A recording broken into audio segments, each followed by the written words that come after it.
ఓం శాంతి. శివపరమాత్మ మహావాక్యాలు. సర్వప్రాప్తి సంపన్న జీవితం యొక్క విశేషత ఏంటి అంటే, అప్రసన్నత నుండి ముక్తులుగా మరియు ప్రసన్నత యుక్తులుగా అవ్వాలి. అప్రసన్నత నుండి ముక్తులుగా మరియు ప్రసన్నత యుక్తులుగా ఉండాలి. ఇదే సర్వప్రాప్తి సంపన్న జీవితం యొక్క విశేషత అంటున్నారు పరమాత్మ. మరి వాక్యాల గురించి ఏం చెప్తారు మహావాక్యాలు? ఇంకా మనం తెలుసుకుందామా? ఈరోజు ప్రేమసాగరుడైన బాబ్దాదా తన ప్రేమ స్వరూప ఆత్మలని చూస్తున్నారు. ప్రతి ఒక్కరి హృదయంలో పరమాత్మ ప్రేమ నిండి ఉంది. ఈ పరమాత్మ ప్రేమ ఒకే జన్మలో లభిస్తుంది.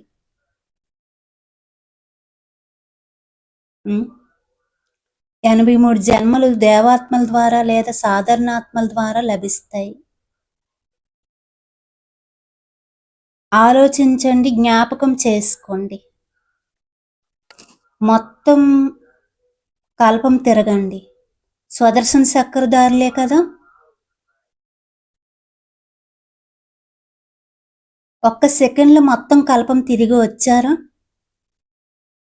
83 జన్మలలో పరమాత్మ ప్రేమ ఎప్పుడైనా లభించిందా? లభించలేదు కదా. ఈ సంగమ యుగం యొక్క ఒక్క జన్మలోనే పరమాత్మ ప్రేమ లభిస్తుంది.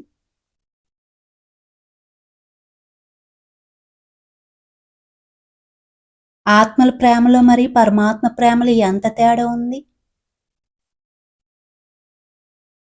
తేడా అయితే తెలుసుకున్నారు కదా. సాధారణ ఆత్మల ప్రేమ ఎక్కడికి తీసుకువెళ్ళింది? దాని ద్వారా ఏమి లభించిందో అనుభవమే కదా. మరి పరమాత్మ ప్రేమ ఎక్కడికి తీసుకువస్తుంది? మీ మధుర ఇంటికి లేదా మధుర రాజధానిలోకి తీసుకువెళ్తుంది. ఆత్మల యొక్క ప్రేమ రాజ్యభాగ్యాన్ని పోగొడుతుంది మరియు పరమాత్మ ప్రేమ రాజ్యభాగ్యాన్ని ఇప్పిస్తుంది. అది కూడా ఈ జన్మలోనే. కేవలం భవిష్యత్తు యొక్క ఆధారంగా నడవటం లేదు. స్వయంగా పరమాత్మ యొక్క ప్రాప్తి ఇప్పుడే లభిస్తుంది. వర్తమానం మరియు భవిష్యత్తు ఏమి గొప్ప కాదు.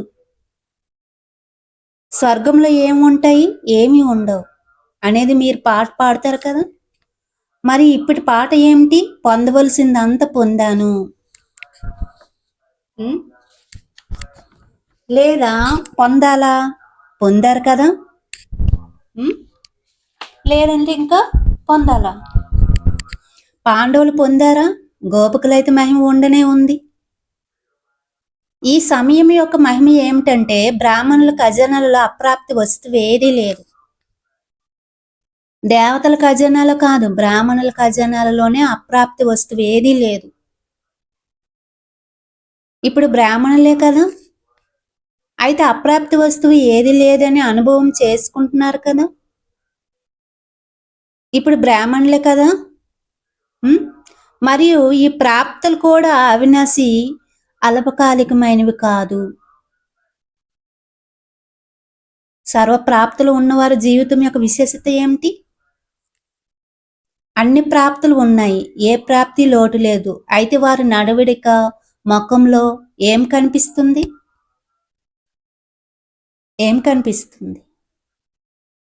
సదా ప్రసన్నత కనిపిస్తుంది. ఏమైపోయినా కానీ సర్వప్రాప్తి స్వరూపాత్మ తన ప్రసన్నతను వదలదు.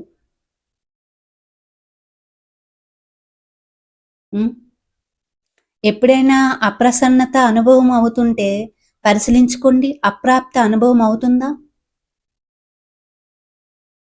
సర్వప్రాప్తుల అనుభవం అవుతున్నాయా అని.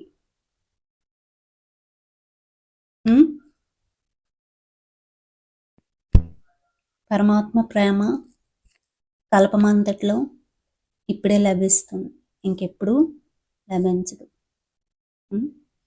అచ్చా. ఓం శాంతి.